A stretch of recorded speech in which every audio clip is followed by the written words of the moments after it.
Salut à tous les amis, j'espère que vous allez bien. On débriefe le match qui vient de se terminer entre le Barça et Elche. Donc c'était au Camp Nou, nouvelle journée à domicile cette fois-ci. Après la défaite contre le Bayern en Ligue des Champions, le Barça se devait de réagir et il y a eu réaction. Alors juste avant de débriefer le match, encore une fois, on revient sur le 11 du FC Barcelone. Côté Barça, Ter Stegen au but.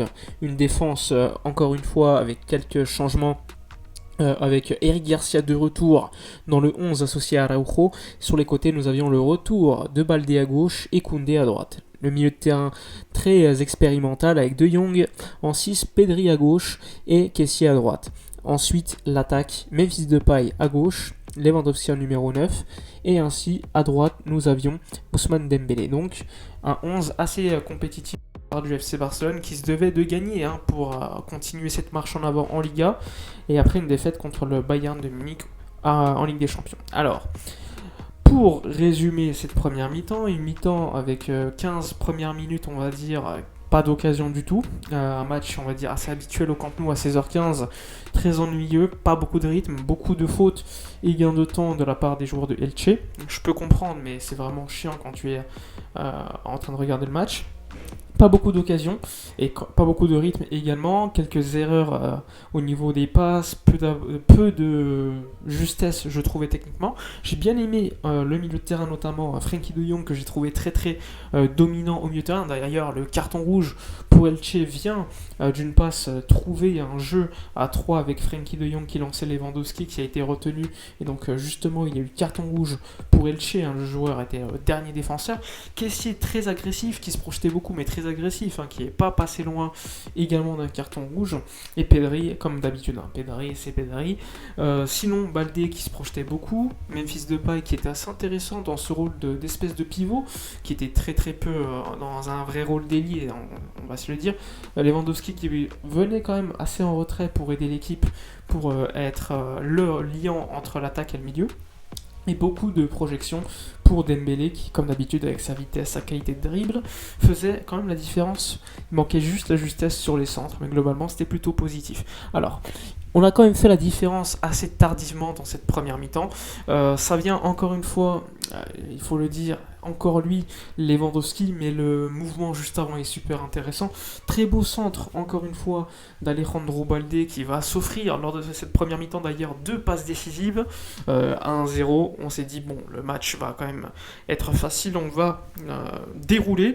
C'est ce qui s'est passé 2-3 minutes ensuite. Memphis Depay comme en pré-saison, passe de Baldé à la limite du hors-jeu pour Memphis qui fait un geste somptueux de la semelle et qui allume Badia. Donc ça fait 2-0 et là on a failli mettre un troisième avec Pedri qui était hors-jeu, mais ça commençait à être très très intéressant, notamment sur le côté gauche. Je trouvais que Baldé se projetait très très souvent avec ce rôle d'ailier qui était super intéressant. Néanmoins, je pense que Badia fait quand même 2-3 arrêts intéressants. Je pense qu'on n'a pas assez vu Lewandowski à mon goût en première mi-temps. Je trouve que Memphis, malgré cette qualité de haut but, je trouve qu'offensivement c'était pas non plus le rêve. Dembélé faisait la différence sur certains dribbles, mais au niveau des centres c'était pas super propre. Mais globalement c'est une première mi-temps positive, 2-0 à la mi-temps. On va pas non plus trop se plaindre, mais je m'attendais quand même à mieux face au dernier du championnat qui est venu littéralement pour jouer la transition. Je trouve la défense très très bonne, avec un Eric Garcia très très bon sur le contre-pressing qui va directement agresser son adversaire quand il y a perte de balle. Koundé qui se projetait par un moment, assez intéressant, même si c'est pas non plus sa qualité première. Je trouve que Araujo, comme d'habitude, c'est très compliqué de le passer. Le pauvre Lucas Boyer a eu beaucoup de mal, même si c'est un bon joueur, il a eu beaucoup de mal tout seul face à cette défense. Et sinon, Ter Stegen n'a pas été du tout mis en danger.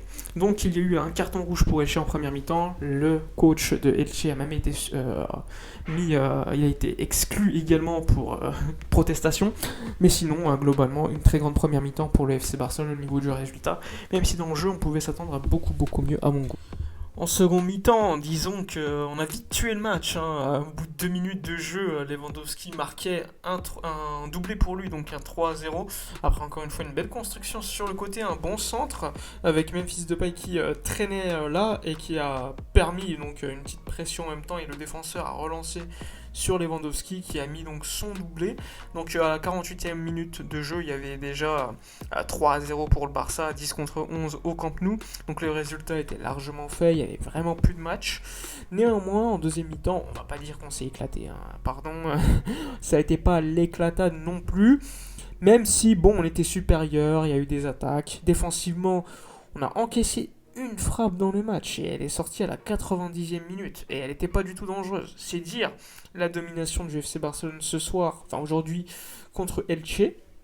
Donc une seconde mi-temps un petit peu dans la lignée de la première, sauf que cette fois-ci j'ai trouvé que Pedri avait pris beaucoup plus le leadership en seconde mi-temps, c'était lui vraiment le véritable patron de l'équipe au milieu de terrain, donc ça c'était plutôt plaisant à voir. Sinon globalement, disons qu'on a pu faire des changements. À l'heure de jeu, on a vu notamment Ansu Fati rentrer, Bellerin a remplacé notamment pas Koundé, mais Eric Garcia et Koundé repassé en défense centrale. On a pu également voir l'entrée un peu plus tard de Ferran Torres qui a remplacé Lewandowski vers la 70e minute. Donc voilà, il fallait donner un petit peu de temps de jeu à tout le monde. Kessié est sorti à la mi-temps à cause du jaune, hein, il aurait pu prendre un rouge, je le rappelle. Donc Diaby l'a remplacé. Donc au niveau des changements, c'était plutôt propre, plutôt logique. Pas beaucoup de surprises au niveau du résultat, disons-le. Une domination du FC Barcelone. Seconde mi-temps, on va dire, un petit peu ennuyeuse. On a vu Rafinha rentrer, amener pas mal de dangers sur son côté. On a vu également peu d'occasions. En vrai, on n'a pas eu beaucoup d'occasions super claires en seconde mi-temps. Malgré les changements. Moi, je m'attendais à quand même beaucoup mieux. Je sais que certes, le résultat était fait, mais quand même, je m'attendais à plus d'occasions pour Ansu, plus d'occasions pour Rafinha, plus d'occasions pour Ferran, et finalement, il n'a pas eu tant que ça. Il y a eu une frappe, vers la 60e minute à peu près de Lewandowski, avant qu'il sorte, où il y a un beau jeu sur le côté, un centre, et il frappe sur le gardien. Mais globalement, c'était pas non plus une belle deuxième mi-temps. On était largement au-dessus de l'adversaire, on n'a pas forcé. Le résultat était fait. Donc ça faisait 3-0 à la fin du match pour le FC Barcelone à domicile contre Elche. L'importance, ça a été de voir également un milieu de terrain différent. Busquets a pu se reposer en vue de cette trêve internationale. On a pu voir un Frenkie de Jong très intéressant.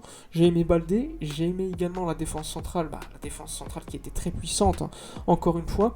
Offensivement, je trouve qu'il a travaillé encore une fois. Que ce soit Dembélé qui a eu en deuxième mi-temps 2-3 bons centres, mais globalement, je pense qu'il ne s'est pas donné à fond. Un petit peu la même chose pour Rafinha qui a fait des choses intéressantes, mais je trouve que c'était pas assez concret.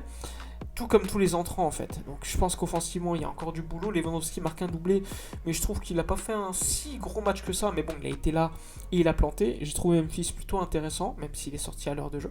Donc globalement, on va retenir quand même les 3 points, les 3 buts également, et encore un clean sheet pour le FC Barcelone.